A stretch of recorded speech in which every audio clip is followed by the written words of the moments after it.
selamat pagi anak-anak. Bagaimana kabarnya? Semoga kalian selalu dalam keadaan sehat ya. Nah, hari ini kalian akan belajar bersama Miss Satya dengan tema 2, subtema 1, muatan IPA dengan KD 3.3, yaitu menganalisis cara makhluk hidup menyesuaikan diri dengan lingkungannya, dan KD 4.3, yaitu menyajikan karya tentang cara makhluk hidup menyesuaikan diri dengan lingkungannya.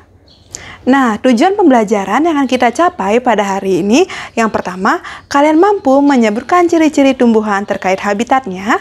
Yang kedua, kalian mampu menyebutkan cara tumbuhan beradaptasi dengan tepat. Nah, pada hari ini kita akan membahas muatan IPA mengenai penyesuaian diri pada tumbuhan dan dibagi menjadi 2. Yang pertama, penyesuaian tumbuhan terhadap kondisi lingkungannya. Yang kedua, penyesuaian diri tumbuhan untuk melindungi diri. Baik, yang pertama kita akan membahas mengenai penyesuaian diri tumbuhan terhadap lingkungannya atau biasa yang kita sebut dengan adaptasi tumbuhan. Nah, adaptasi tumbuhan ini dibagi jadi beberapa cara. Yang pertama, kita akan membahas mengenai adaptasi tumbuhan di lingkungan yang kering. Nah, tumbuhan yang dapat hidup di lingkungan yang kering disebut dengan tumbuhan xerofit. Contohnya adalah kurma, lidah buaya, cocor bebek, dan kaktus. Nah, ini adalah gambar kaktus. Kaktus memiliki beberapa cara untuk beradaptasi. Yang pertama, akarnya sangat panjang untuk mencari sumber air dalam tanah. Yang kedua, batangnya tebal dan berisi banyak cadangan air. Yang ketiga, permukaan batang dilapisi lilin untuk mengurangi penguapan.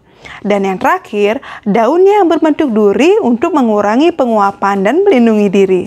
Adaptasi yang kedua, yaitu adaptasi tumbuhan berkadar garam tinggi. Nah, tumbuhan yang dapat hidup di daerah yang berkadar garam tinggi disebut dengan tumbuhan halofit. Contohnya adalah tumbuhan bakau atau yang biasa kita sebut dengan mangrove. Nah, tumbuhan bakau menyesuaikan diri dengan yang pertama memiliki akar tunjang untuk menopang tumbuhan di tanah berlumpur dan menahan terjangan ombak. Yang kedua, tumbuhan bakau memiliki akar nafas yang tumbuh di atas permukaan tanah untuk memperoleh oksigen. Dan yang terakhir, daun tumbuhan bakau tebal dan kaku dengan permukaan yang licin untuk mengurangi penguapan dan menyimpan air. Adaptasi tumbuhan yang ketiga, yaitu adaptasi tumbuhan di lingkungan air. Tumbuhan yang hidup di lingkungan air disebut dengan tumbuhan hidrofit.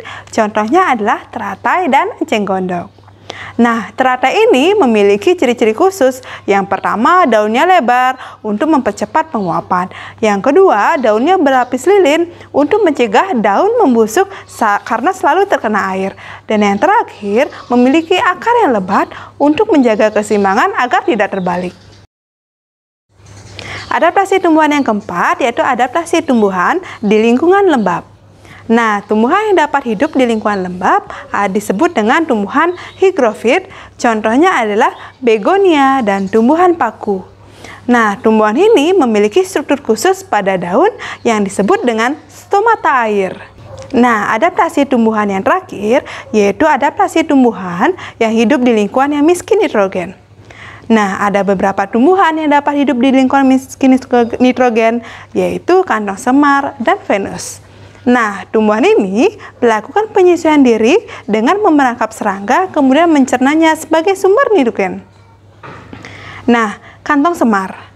Kantong semar memiliki daun yang berbentuk kantong dan menghasilkan nektar dan enzim pencernaan.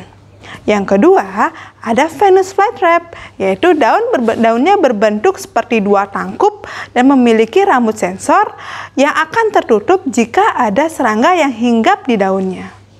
Nah, penyesuaian diri yang berikutnya yaitu penyesuaian diri tumbuhan untuk melindungi diri.